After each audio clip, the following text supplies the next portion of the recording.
The ratings for last night's edition of AEW Dynamite are in. Nic Nemeth has his sights set on the IWGP Global Championship after making his New Japan debut at Wrestle Kingdom today. Deonna Purrazzo makes her AEW return and officially is All Elite after appearing on AEW Dynamite last night. Tetsuya Naito is the brand new IWGP World Heavyweight Champion, winning the title at Wrestle Kingdom. Tama Tonga announces his New Japan exit just minutes after winning a championship at the Wrestle Kingdom event. Hiroshi Tanahashi is not only the president of New Japan Pro Wrestling, but he's now the New Japan Television Champion after winning the championship inside the Tokyo Dome. Money in the Bank is coming to Toronto, Ontario, Canada this year, with Triple H making a big announcement today. Adam Cole reveals the name of his faction last night on AEW Dynamite. Mark Quinn makes his return as Private Party reunite. TKO make a big announcement regarding WWE and UFC joining forces. Plus, we have the ratings for the Day 1 edition of Monday Night Raw and the NXT New Year's Evil event.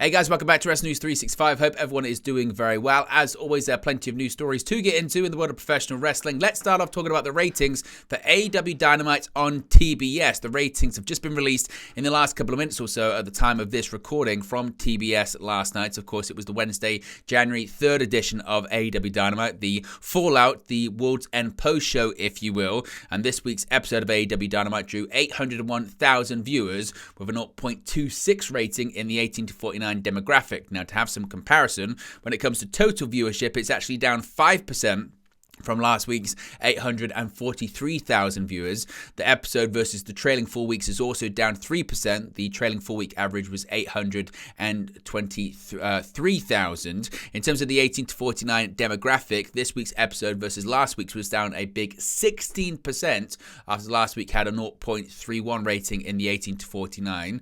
This current week's episode versus the trailing 4 weeks is also down 7%.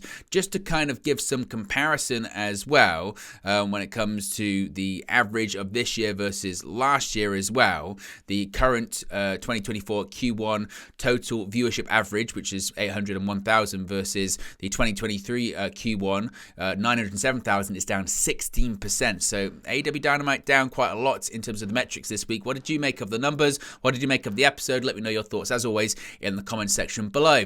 Now, plenty of people are talking about Nic Nemeth as he made his New Japan Pro Wrestling debut at New Japan's Wrestle Kingdom 18 show inside the Tokyo Dome, and former WWE star Nic Nemeth, also known as Dolph Ziggler, has now broken his silence following his eventful appearance at Wrestle Kingdom 18 today. Ziggler, now Nic Nemeth, made a surprise appearance at Thursday's January 4 event, sitting ringside alongside his brother, AEW star Ryan Nemeth. Tensions boiled over following the IWGP Global Heavyweight Championship match, with David Finlay confronting Nic Nemeth following his title victory. After Finlay shoved Nemeth, the duo engaged in a brawl and had to be separated by officials at ringside. However, the fighting didn't end there, with Nemeth and Finlay brawling backstage while the next match was being introduced. New Japan have shared a video which can be seen on social media, an image of which is on the screen right now, showing that while Finlay was making his backstage comments, he was attacked by Nemeth once again. After Finlay fled the scene, Nemeth picked up Finlay's IWGP Global Heavyweight Championship. He examined the gold before exclaiming, "Professional wrestling is about honor and believing in yourself and something bigger than you, a championship. It means that you are the one with the entire company, the world on your back. This title, this brand new championship, this global championship means more to me, and I've never even been here. You want to be a champion, you want to be a leader, you stand up for what's right, and you set an example for the rest of the world. You want to be the best, back it up. If you're not, I'm going to stomp on your ass and take this championship to the top where it belongs. I'm sorry, it's one thing to use underhanded tactics or do whatever it takes to win, and I get that, but Finlay is a spoiled child. If I see him here in the United States, out on the streets, I'm going to do what's right. This championship is going to mean something. This global championship is what separates winners from losers, followers from leaders. If I ever get a chance, and I don't know that I will, but if I get a chance, I will lay everything on the line just to show the world that this championship should be the pinnacle of success. I apologize. I'm so sorry. I don't even work here." Now, Dolph Ziggler / Nic Nemeth recently became a free agent with his non-compete clause expiring following his WWE release in September of 2023. Now, last night on AEW Dynamite, we saw the AEW return. She hasn't actually appeared on Dynamite before, but official, debut of Deonna Purrazzo. There is a new face in the AEW Women's Division, and her name is Deonna Purrazzo. The former 3-time Impact Knockouts World Champion appeared on Wednesday's episode of AEW Dynamite to confront Mariah May after May won her in-ring debut against Queen Aminata. The New Jersey audience welcomed their hometown hero with huge applause as she strutted to confront May in the ring. Purrazzo played to her home crowd and claimed that if timeless Toni Storm, who melodramatically expressed her disdain for and subsequent departure from New Jersey in an earlier segment, didn't want to be in New Jersey, then New Jersey did not want Storm. Purrazzo then turned her attention to May and singled out her for her affiliation with Storm. She issued a message for May to deliver to her idol. Quote, "It doesn't matter where she runs or where she hides," Purrazzo said. "I will find her because Mariah, I am all elite." Now, Purrazzo was one of the free agents reported to have hit the market at the beginning of 2024. While she did reportedly briefly discuss a return with WWE, Purrazzo had previously listed AEW as her preferred promotion post-TNA/Impact. Now, as I mentioned, it wasn't her debut because Purrazzo has wrestled a match for AEW in the past when she competed in a losing effort against Mercedes Martinez in a Ring of Honor Women's World Championship match in 2022. But now she is indeed all elite. Now let's go back to Wrestle Kingdom 18 because we have a brand new IWGP World Heavyweight Champion in Tetsuya Naito. He finished a story of his own at Wrestle Kingdom 18, defeating Sanada to capture the IWGP World Heavyweight Championship in the main event. Naito is now the 7th holder of its lineage and begins his first reign with the title. This is also his first run with New Japan since he was an IWGP Heavyweight Tag Team Champion with Sanada back in 2021. The closing moments of the bout saw Naito not only reverse out of Sanada's finish, but hit his own version of the move, delivering a brainbuster followed by Destino to score the deciding pinfall. Of course, 4 years ago at Wrestle Kingdom 14, Naito captured the IWGP Heavyweight Championship from Kazuchika Okada while holding the IWGP Intercontinental Championship.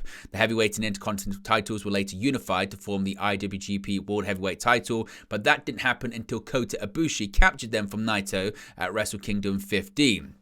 That was remarked upon this Thursday at Wrestle Kingdom 18 when Evil entered the ring after the main event alongside Dick Togo, attacking the new champion. Evil said that he would not let Naito have his moment, and since he was against the World Heavyweight title so much then, he would take it from him. But Sanada made the save, allowing Tetsuya Naito to get his roll call as he walked out in tears. Now, this was quite interesting regarding a departure from New Japan Pro Wrestling, because only minutes after becoming the Never Openweight champion for the 4th time, Tama Tonga announced that January 2024 will be his final month with New Japan Pro Wrestling. Tama went one-on-one with Shingo Takagi for the Never Openweight title at Wrestle Kingdom, picking up the win after channeling his Bullet Club past to hit a Styles Clash before he connected with DST. The new Never Openweight champion then took part in a post-match press conference during which he announced that he would be leaving the promotion. Isa of Pro Wrestling Illustrated, who was in attendance at the press conference, tweeted, quote, "This is Tama Tonga's last month with New Japan Pro Wrestling. He wants to find work closer to home as he misses his family, and leaving them at home is not something he wants to continue to do as this was his childhood. He loves Japan, this company, and every wrestler at New Japan Pro Wrestling, Wrestle Kingdom. As elated as Tama is with the current state of his career, he misses his family and finds it difficult to leave them home. He loves Japan, has the utmost respect for the company and wrestlers. Having grown up in this life, he finally understood how his father felt, but it's time to be at home with his family." Tama Tonga has been part of New Japan Pro Wrestling since 2010 and has been full-time with the company since 2013. Beyond his 4 reigns with the Never Openweight Championship, Tama is a 7-time IWGP Tag Team Champion with his brother Tanga Loa as the Gorillas of Destiny, and a 4-time Never Openweight 6-man Tag Team Champion. Gorillas of Destiny also are former Ring of Honor World Tag Team Champions too. So where would you like to see Tama Tonga end up? Where do you think he'll end up? Could he go to WWE, AEW, or possibly somewhere else? Now, Hiroshi Tanahashi is the new president of New Japan Pro Wrestling, but he's also got a championship bout now round his waist. New Japan Pro Wrestling President Hiroshi Tanahashi celebrated his new leadership in style as he defeated Zack Sabre Jr. to become the New Japan World Television Champion at Wrestle Kingdom 18. Zack Sabre Jr.'s reign began at last year's Wrestle Kingdom event when he won the tournament final against Ren Narita to become the inaugural champion. The match at Wrestle Kingdom 18 became a sprint at times as both worked a fast-paced and intense style, with Zack Sabre Jr. controlling the tempo with his impressive groundwork. It was clear from the get-go that this was going to be a match of fine margins, with the champion almost sealing the win from Tanahashi's finisher attempt reversed into a bridging pin for the near fall. Towards the end of the bout, the pair exchanged strikes and trap pins before Zack Sabre Jr. took control of a sleeper hold. He transitioned into an octopus hold, later hitting 2 neck cranks followed by a penalty kick, and sought to retain his title with the Zack driver, but Tanahashi reversed into a close pinfall. They would follow that up with rolling back and forth pin attempts. Tanahashi prevailed to score a winning pin and capture the New Japan World Television Championship, becoming the second ever title holder in the belt's year-long history. What are your thoughts on Tanahashi holding multiple gold while also being the president of the company? Let me know your thoughts about that as well. And let's talk about WWE, because Triple H promised a big announcement today. Many people were speculating what that could be. Could it be a working relationship with TNA Wrestling? Could it be possibly Warner Bros. Discovery picking up Monday Night Raw? Well, it appears it's maybe let a few people down. Certainly some people are a bit frustrated by it. Nevertheless, if you're from Toronto, Ontario, Canada, you're very happy about this news, because 2024 is shaping up to be another big year for WWE. And it looks as though reports that the company intends to continue holding international premium live events are holding true. The promotion announced today that WWE Money in the Bank 2024 will take place on Saturday, July 6 in Toronto, Ontario, Canada at the Scotiabank Arena. After the announcement was first unveiled in a press release, WWE CCO Paul Triple H Levesque took to social media to comment on the news. He wrote the following, saying, quote, "This summer for the first time ever, Money in the Bank heads to Toronto and headlines a massive weekend at the Scotiabank Arena. On July 5th, there's SmackDown. July 6th, there's Money in the Bank. And July 7th, there's NXT Heatwave. Thrilled to bring one of the most exciting events of the year to Canada. This is going to be epic." So with today's announcement, Money in the Bank becomes the 4th WWE premium live event scheduled for a country other than the United States this year. Elimination Chamber will take place next month in Australia. WrestleMania Backlash is heading to France in May, and the company will hold WWE Bash in Berlin in Germany at the end of August. Now, it must be said, it's been confirmed by Sean Ross Sapp that this big announcement that WWE were promising today looks to be this, that Money in the Bank is heading to Toronto, Ontario, Canada, so it doesn't look like there's going to be any other announcements from Triple H today. Now, Adam Cole has explained his reasons for why he turned on MJF and also revealed the name of his new faction. While AEW World's End saw a new champion crowned, the end of the pay-per-view was dedicated to the reveal of Adam Cole as the man behind the devil mask that has been stalking the former AEW World Champion MJF since November. On AEW Dynamite, Cole debuted a new theme song and entrance graphic for his new faction, officially dubbed the Undisputed Kingdom. Cole explained that he never felt that MJF respected the sacrifices he made for their friendship, citing his broken ankle as an example of the lengths he went for his former Ring of Honor World Tag Team Championship partner, and was simply betraying MJF before MJF could betray him first. Cole also pointed out that while he has a personal history with the Kingdom and Roderick Strong, the inclusion of Wardlow was despite MJF directly, saying that the former Pinnacle leader never valued the former TNT champion. MJF has not been seen on AEW programming since his loss at World's End, and according to Cole, MJF is, quote, dead and never coming back. MJF is reportedly set to rehab the various injuries he's been nursing leading into World's End. It has not been determined if MJF will merely be rehabbing his injured shoulder, though. He could have to have surgery to repair it, which could keep him out of action for quite some time. Now, last night we also saw the return of Mark Quinn of Private Party as they're back together, and for the first time in more than the calendar year, Mark Quinn appeared on AEW TV Wednesday night, making his way down the ramp on AEW Dynamite with his tag team partner Isaiah Cassidy, and making it known that Private Party has every intention of chasing the AEW Tag Team Championships in 2024. Following Orange Cassidy's successful International Championship defense against Dante Martin, the challenger's brother and partner in Top Flight, Darius hit the ring to make sure he was okay. Cassidy was extending a hand as a show of respect to Dante when Top Flight's music hit, temporarily tripping up Taz at the announce desk as if he was expecting another tag team's music. And with that, the first bars of shots blared through the speakers, and out came Zay and Quen.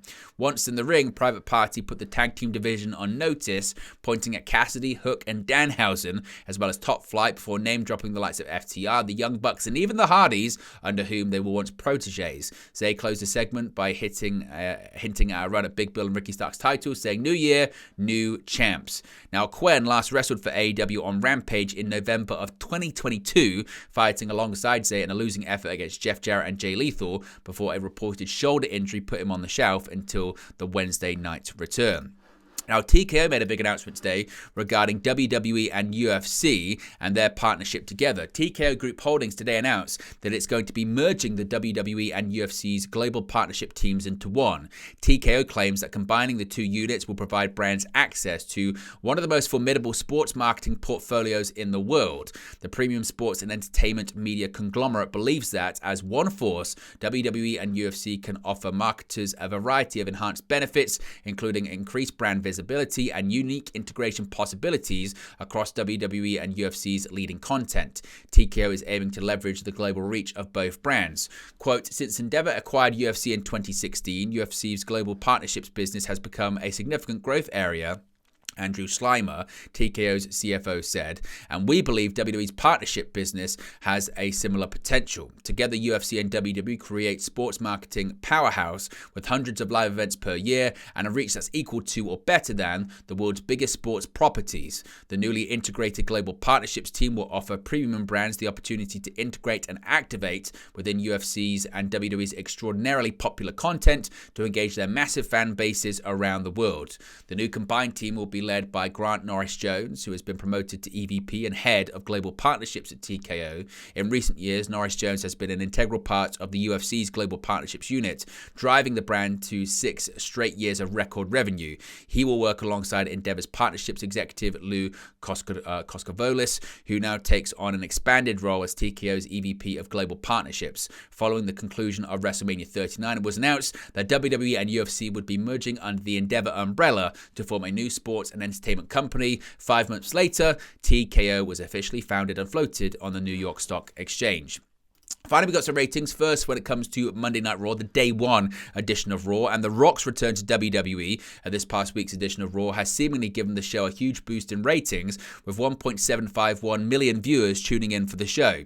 WrestleNomics has released viewership data for the Day 1 edition of Raw, with total viewership increasing by 151% compared to the previous week's best of edition of the show. The report highlighted that the show brought in the highest number of viewers for the Red brand since the November 27, 2023 episode of the show, which was the post-Survivor Series episode that saw the return of CM Punk to Raw.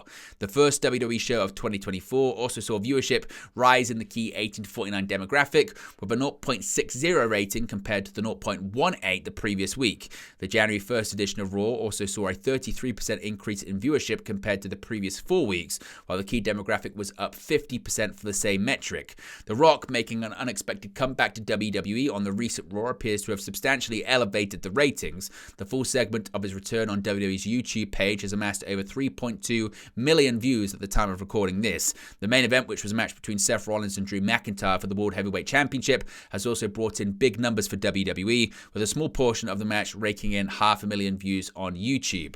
The show kicked off with the long-awaited match between Becky Lynch and Nia Jax, where the former was busted open and also lost the match. Rhea Ripley also defended her Women's World Championship against Ivy Nile and retained her title, despite her opponent putting on a brave fight. Awesome Truth, that being the tag team of R-Truth and The Miz, reunited after several years and defeated the Judgment Day's Dominic Mysterio and JD McDonough. Finally, we also have the ratings for the New Year's Evil special for NXT. Now, this week's New Year's Evil special of NXT was watched by 768,000 overall viewers, according to the latest television ratings data posted by WrestleNomics. It was the show's highest overall rating since November 7, 2023. Meanwhile, the episode scored a 0.25 in the all-important 18 to 49 demographic, which again was the highest 18 to 49 rating since the November 7 broadcast. In comparison to last week's episode, which was broadcast over the holidays on December 26, overall viewership was up by 15%, while the 18 to 49 demographic was up by 32%. Delving further into the data, this week's overall viewership was 17% higher than the preceding 4 weeks, while the 18 to 49 rating was up 37% compared to the previous 4 weeks. And although there has only been one episode so far this month, average viewership has increased 22% compared to January 2023, while the 18 to 49 demo is currently up a whopping 79% compared to last January. The NXT New Year's Evil special saw Lyra Valkyria retain her NXT Women's Championship against 2023 Women's Iron Survivor Challenge winner Blair Davenport. Joaquin Wild, Carlito, and Cruz del Toro overcome the No Quarter Catch crew in a 6-man tag team match. Obafemi defeat Riley Osborne in the men's breakout tournament, and Ariana Grace defeat Roxanne Perez. Also, Tiffany Stratton is set to become a ranch hand for a day after losing to Fallon Henley, and after Kevin Owens got involved, the 2023 Men's Iron Survivor Challenge winner Trick Williams got the better of the returning Grayson Waller in the main event. But there you go, guys. This is the latest pro wrestling news for you. Be sure to smash a like on the like button. Be sure to subscribe bottom right hand corner. As always, let me know your thoughts in the comment section below, and I'll speak to you again very, very soon. Hey guys, thank you for watching, listening, streaming, or however you come across this video today. Be sure to click on the video on the right there to watch our next video, or click the bottom there to subscribe, or the bottom right hand corner. Thank you very much, and I'll speak to you again very soon.